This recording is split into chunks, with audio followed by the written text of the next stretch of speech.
네, 김학의 전 법무차관 의혹 사건의 핵심 인물인 건설업자 윤중천 씨가 서울중앙지법에서 열리는 구속영장 심사에 출석했습니다. 구속 여부에 따라서 김 전 차관의 성범죄, 뇌물수수 의혹 수사에도 영향을 줄 것으로 보입니다. 자세한 내용은 김한규 변호사와 함께 짚어보도록 하겠습니다. 어서 오십시오. 네, 안녕하세요. 네, 키맨 핵심 인물로 여겨지고 있는 윤중천 씨가 구속 전 피의자 신문에 출석했는데요. 일단 구속 가능성은 어떻게 보시는지요? 네, 그 검찰에서 특별히 이제 수사단까지 꾸려가지고 예. 사실 국민적으로 굉장히 관심사 높은 사건이니까 아마 굉장히 많은 수사를 했을 거라고 짐작은 됩니다. 예. 그래서 좀 뭐 여러 가지 있으면 크게 세 가지 죄가 지금 논의되고 있는데요. 예. 그 아마 구속 가능성이 뭐 구체적으로 뭐 증거 기록을 보지 못했지만은 좀 더 높지 않을까 봅니다. 혐의를 좀 자세히 좀 짚어볼까요? 어떤 혐의들을 받고 있나요? 네, 검찰에서 지금 밝힌 바에 의하면 크게 세 가지입니다. 그게 첫 번째로는 이제 사기. 사실 이제 윤중천 씨가 뭐 회사 공동대표로 있으면서 투자자들로부터 뭐 골프 인허가를 받겠다 예. 했지만은 이제 검찰에서는 이게 애당초 뭐 인허가가 불가능한 지역이었다. 그래서 수억 원대의 금품을 이제 갈취한 것, 편취한 것, 그 사기로 보았고요. 예. 두 번째가 굉장히 또 상당히 좀 논란이 되고 수 있는 건데요.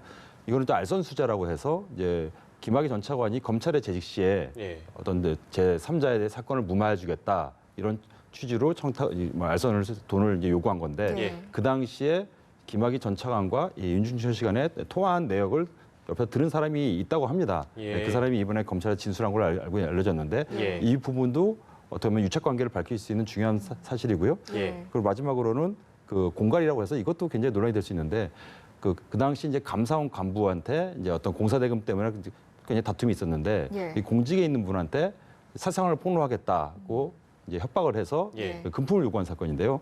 지금 검찰에서는 이 감사원 간부도 역시 그 예. 당시 별장에서 향 접대를 본 것으로 굉장히 의혹을 지금 잡고 있습니다. 예. 그래서 이것이 만약에 일종의 판도라 상자 될 텐데요. 이 부분도 이제 확대가 되면은 이 김학의 전 차관뿐만 아니라 예. 사실 뭐 합리적인 의심이 있는 게 예. 뭐 김 전 차관 한 명을 위해서 그 별장에서 수많은 여성들이 동원되지는 않았을 거 봅니다. 예. 예. 그러면 많은 고위 공직자들이 있을 거라는 게 의심이 되는데 예. 더 밝혀지지 않을까 봅니다. 예. 예, 사실 뭐 확대되는 건 물론이고 김 전 차관까지 연계될 가능성이 충분한데 일단 영장에는 개인 비리 혐의만 적시가 됐단 말이죠. 이건 왜 그런 건가요? 네, 그 뭐 완전히 뭐 별건으로 완전히 볼 수는 없고요. 예. 일정 부분은 뭐 별장에서 향응을 같이 한 사람이 연결됐다든가 아니면 뭐 김 전 차관한테 뭐 청탁을 했다든가 이런 흔적들은 나옵니다. 그래서 뭐 직접적인 증거는 아마 좀 윤중천 씨가 본인이 입을 다물고 있을 것 같은데요. 예. 아무래도 이제 오늘 같은 경우에 이제 구속이 만약에 된다면 예. 아마 뭐 굉장히 윤 씨 입장에서 머리가 복잡했을 텐데 예. 본인이 혐의를 벗어날 수 있는 예를 들면 공소시효가 지난 부분이라든가 예. 이런 부분에 대해서는 적극적으로 좀 검찰에 진술을 해서 예. 본인의 지금 이번에 드러난 혐의에 대해서 좀 약간은 좀 감경을 받는다든가 예. 뭐 이런 식의 좀 접근을 하지 않을까 봅니다. 그래서 구속될 경우에는 이제 그 윤중천 씨의 태도가 좀 달라질 수 있다. 그래서 예. 그런 전망이 나오는 이유가 거기에 있는 거고요. 근데 뭐 진술을 내놓다고 하더라도 물증이 있어야 되는데 어떤 물증이 필요할까요? 예를 들면 그 워낙 윤 씨가 그동안에 진술을 굉장히 번복을 많이 했고 예. 네. 뭐 이번에도 이제 사기 혐의로 지금 영장 심사를 받고 있지 않습니까? 그래서 예. 이 사람의 말을 아마 나중에 기소되더라도 재판부에서 100% 믿기는 어렵고요. 예. 예를 들면 그 당시 이제 별장 향응 접대를 받았을 당시에 뭐 예를 들면은 뭐 김 전 차관 외에도 다른 사람도 있었다. 예. 또 그것을 목격한 또 피해 여성들이 동일한 진술을 한다든가 예. 그리고 어떤 식으로 뭐 금품이라든가 이런 것을 전달하는 과정에서 예. 뭐 제3의 목격자가 있다든가 예. 이렇게 보강되는 증거들이 있으면요. 예. 충분히 그 입증될 수 있는 증거로 사용될 수 있다고 봅니다. 예. 네, 일단은 구속 결과가 어떻게 될지가 지금 관심이 모이는 상황인데 두 가지 경우를 저희가 상정을 좀 해봐야 될 것 같습니다. 구속이 되는 경우 또는 구속이 되지 않는 경우 각각의 경우에 따라서 향후 김 전 차관의 수사와는 좀 어느 쪽으로 이제 수사가 진행될 거라고 예상을 해볼 수 있을까요? 아마 구속이 되면은 검찰한테는 이제 기소하기 전까지 약 20일 정도의 어떤 수사할 수 있는 기간이 남아 있는데요. 예. 예. 그러면 윤 씨 같은 경우는 이전에도 뭐 수사받은 전력이 있기 때문에 아까 말씀드렸듯이 뇌물을 준 사람과 뇌물을 받은 사람과는 공소시효가 좀 차이가 있습니다. 준 사람이 좀 공소시효가 짧거든요. 예. 아무래도 대부분 이 윤중천 씨 같은 경우는 공소시효 지난 그 뇌물 혐의가 굉장히 많을 것 같고요. 예. 받은 사람으로 의혹이 되는 사람들, 예. 김 전 차관뿐만 아니라 다른 공직자들도 있거든요. 그 예. 금품 액수가 또 높으면 높을수록 공소시효가 지금도 남아 있습니다. 예. 그래서 그런 과정에서 아마 검찰 수사 과정에서 구속이 된다면은 예. 아마 많은 것이 좀 밝혀지지 않을까로 봅니다. 예. 윤중천 씨 구속 여부는 저희가 좀 기다려 보도록 하고요. 두 번째 주제 넘어가겠습니다. 성폭행 정황. 정준영 카톡방에 있는 대화방의 멤버들이 집단 성폭행을 저지른 정황이 확인됐다. 굉장히 충격적인 내용입니다. 네, 여태까지 뭐 예를 들면은 지금 버닝썬 사태가 벌어진 다음에 예. 뭐 마약이라든가 탈세라든가 예. 뭐 심지어는 뭐 불법 촬영이라든가 이런 것들이 많이 나와서 그것도 사실 어떤 연예인들이 범행이라 굉장히 국민들에게 충격을 줬는데요. 예. 네. 지금 이번에 그 사실 뭐 특수관관이거든요. 예. 이 다수의 사람들이 한 피해 여성을 성폭행한 건데 예. 지금 이 의혹 자체가 난 것만 해도 이거는 뭐 일반 평범한 사람들이 범죄를 저질러도 충격인데 예. 네. 이것이 사실로 드러날 경우에는 뭐 형량 문제가 아니라 예. 아마 엄청나게 사회적 파장이 벌어질 것 같습니다. 예.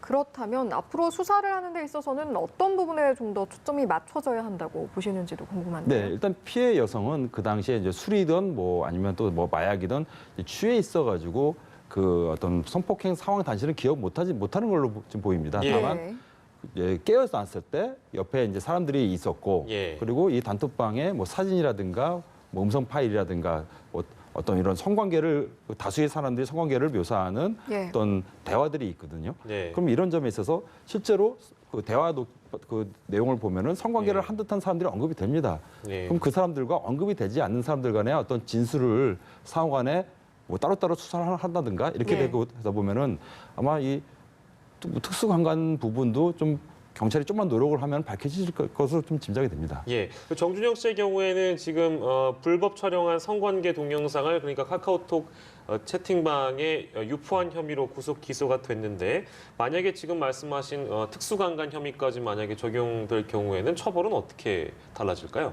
예, 이 불법 촬영이라든가 유통 예. 같은 경우는 법에서 5년 이하로 규정됐습니다. 5년 예. 이하니까 뭐 집행유예도 가능한 상황이거든요. 예. 예. 근데 이 특수강간이라는 것은 법에서 5년 이상 예. 그리고 최고 무기징역까지 가능합니다. 예. 예. 그래서 뭐 특수강간에서 꼭 정준영 씨라고 지칭할 수는 없겠지만 예. 이 사람들 중에서 예. 그것이 혐의가 밝혀져서 만약에 유죄로 확정된다면은 네. 뭐 상당한 중형이 지금 예상됩니다. 예, 이야기가 나온 김에 지금 최종훈 씨 같은 경우에는 음주운전 언론 보도 무마 의혹을 받았었는데 무혐의로 결론이 났단 말이죠. 배경은 무엇이었나요? 네. 그 언론에 보도된 거에 의하면은 예. 그 아무래도 연예인이니까 뭐 음주운전 사실이 밝혀질 경우에는 연예인으로서 활동하는 게 상당히 오랜 기간 동안 뭐 활동하지 못할 좀 가능성이 높지 않았습니까? 예. 그래서 그 당시 음주운전 했을 당시에 경찰에게 자기가 음주운전한 사실을 좀 알려지 마라 예. 이런 취지로 뭐 금품을 전달하려고 했다 이렇게 나오는데요. 그럼 경찰 수사 결과에는 그 당시 관련 경찰들이라든가 통신 내역, 그리고 계좌 내역을 다 조사한 결과 예. 그 이런 어떤 뭐 보도 무마에 대해서 뭐 받은 경찰이 없다. 예. 근데 사실은 그래도 몇 가지 의혹은 있습니다. 예. 그 당시 경찰은 이 최종훈 씨가 그 연예인인 것을 예. 그 당시 조사대 경찰은 알았고 예. 그렇음에도 불구하고 그 조서에는 무직으로 기재했거든요. 예. 예. 그리고 또 그 당시 관련 경찰이 또 최종훈 씨한테 뭐 어떤 취지든 간에 연락을 좀 취했던 또 기록도 있습니다. 예. 뭐 이거에 대해서는 아마 이제 검찰에서 예. 한 번 더 좀 스크린하지 않을까 봅니다. 무혐의라고 경찰은 결론 내렸지만 검찰이 다시 들여다볼 가능성도 충분히 남아 있다. 예, 있습니다. 그런 거고요. 보도 무마 건은 그렇고 최종훈 씨가 검찰에 송치되는 건은 이제 다른 혐의인 것이죠. 예, 거기서 이제 지금 200만 원 정도를 이제 경찰관한테 뭐 뇌물을 이제 주겠다. 예. 물론 경찰은 받지 않았습니다. 네. 뇌물 주겠다고 하는데 이 부분이 이제 음주운전을 무마할 것을 예. 그러니까 그냥 못 본 걸로 해달라. 예. 뭐 이런 취지로 뇌물을 전달하려다가 뭐 경찰이 거부한 거예요. 그러니까 뇌물 예. 공여 의사 표시로 기소 의견을 보낸 겁니다. 예. 네, 알겠습니다. 이른바 정준영 대화방을 둘러싼 성폭행 의혹부터 개인별 의혹까지 한번 살펴봤고요. 마지막 예. 주제로 넘어가 보도록 하겠습니다. 부산에서 한 여대생이 귀가를 하다가 살해된 채 발견됐다고 하는데 일단 사건의 경위부터 좀 짚어보죠. 네, 이것 역시 굉장히 좀 충격적인 사건인데요. 그 CCTV에 그 보이는 장면을 보면은 예. 네. 그 한밤중에 이제 여대생이 이제 귀가 중에 그 남자가 쫓아가고 예. 쫓아가서 여성의 목을 조르는 장면 그리고 그 잠시 후에 여성의 핸드백을 가지고 가는 장면만 나옵니다. 예, 예. 근데 그 여성이 안타깝게도 그 차량 밑에서 예. 그 이제 사망한 채로 발견된 거거든요. 시체로 예. 발견된 예. 거거든요. 예, 예. 그래서 지금 경찰에서는 이거는 이제 강도 살인이다. 예. 왜냐하면 핸드백을 강취했으니까 그래서 예. 사람은 사망했습니다. 근데 이 피의자는 현재 지금 부인하고 있는 상황입니다. 아, 부인을 하고 있는 상황이군요. 네네. 그러면 이 경찰 수사는 어떻게 진행이 돼야 될까요? 그 사실 이 지금 범죄 이 피의자는 그다음 그 과거에도 뭐 강도라든가 다수의 이제 범죄 전력이 있는 그 20대 남자로 지금 알려졌는데요. 예. 이미 CCTV에서 목을 조른 장면까지 나왔고 예. 그 직후에 그 여성이 사망한 걸로 나왔으면 이 예. 정도면은 뭐 본인이 부인하는 것은 본인의 어떤 권리니까 상관없는데 재판 단계에서 유력한 좀 증거로 채택되지 않을까 봅니다. 예. 예. 강도를 좀 유력하게 보고 있는 상황이라고 말씀을 해주셨는데. 강도 살인으로 보겠죠. 예, 강도 강도 살인. 살인, 강도 살인이 유력하다라고 말씀을 해주셨는데 지금 이 인물이 실제로 강도라든지 성폭력 등의 전력이 있는 인물이라고 또 하더라고요. 그 최근 들어서 굉장히 잔혹한 범죄가 많이 발생합니다. 예. 얼마 전에도 지금 아파트에서 굉장히 많은 어떤 그 희생들이 나와서 국민들에게 굉장히 공포와 그 안타까움을 준 적이 있었는데요. 예. 예, 예. 바로 지금 최근이죠. 그 바로 이제 또 동네 비슷한 지역에서 또 다시 젊은 여대생이 사망한 사건인데 이런 것을 볼 때마다 예. 뭐 제가 꼭 법조인이라서 뭐 그렇게 말씀드리는 건 아닌데 어떤 피의자의 인권은 당연히 존중돼야 되고 예. 이 어떤 범죄자에 대해서도 최대한 인권이 존중되는 것이 마땅합니다. 그래서 예. 재범을 방지하고 뭐 교정을 강화하는 건 당연히 중요한데 예. 사실 형벌이라는 제도가 만들어진 것은 그 피해자가 사적인 복수를 방지하기 위한 게 기본적인 그 개념이 깔려 있는 거거든요. 예. 근데 어느 순간에 이런 어떤 흉악한 범죄에 대해서 예. 국가의 형벌권이 좀 제대로 작동하고 있는 거냐. 예. 또 더군다나 우리나라는 실질적으로 사형이 좀 집행이 되고 있지 않는 나라 아니겠습니까? 예. 그럼 이런 중범죄자들에서는 뭐 적극적으로 뭐 미국같이 조기에 신상 공개를 한다든가 예. 그리고 뭐 가석방 없는 뭐 종신형을 한다든가 예. 이런 식으로 계속 그 좀 국가가 형벌권을 강화해야지. 예. 왜냐하면은 이런 국민들이 범죄 피해를 사실을 막기 위한 게 국가의 역할이거든요. 예. 근데 이걸 막지 못했으니까 대신 그 피해자들의 적극적 지원도 해주고 예. 그다음에 좀 그에 상응하는 처벌을 해야 되는데 예. 이런 부분에 대해서 좀 국민들이 좀 많은 좀 걱정과 우려를 하고 있지 않나 그런 걱정이 됩니다. 예, 이런 사건 참 접할 때마다 세상이 무섭다는 생각이 많이 드는데요. 강력한 처벌이 필요하다 이 말씀까지 듣도록 하겠습니다. 오늘은 세 가지 주제 나눠봤네요. 김한규 변호사와 이 시간 함께했습니다. 고맙습니다. 고맙습니다. 감사합니다.